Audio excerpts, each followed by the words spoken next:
Set up your users, creating users by hand.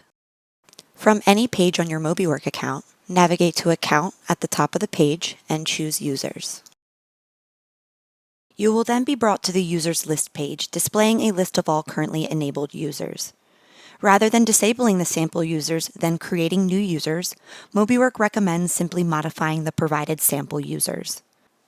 To do so, click directly on the login ID of a user you'd like to modify, or choose the View button. This will open a new window showing the user's information. At the top right of the new window, click More Actions, and select Reset Password. Enter a new password, confirm the new password, and click Save. You will see a window to show the password for this user has been updated. When back in the user window, click More Actions, then Edit User.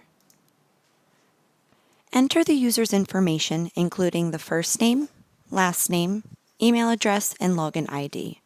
The login ID can be an email address, which is recommended, or a unique username. Any username should work, provided it's not already in use and does not contain any spaces. Make sure to also specify whether the user role will be a global admin or user. Assigning a user as a global admin will give them access to view, modify, and delete anything in Mobiwork. If user is selected, a drop-down field will appear labeled permission directly beneath the user role. If your user is an employee in the field using a mobile device, select Mobile User. If your user is an employee in the office in charge of operations, select Office User Operations. If your user is an employee in the office that must access invoices, select Office User Accounting.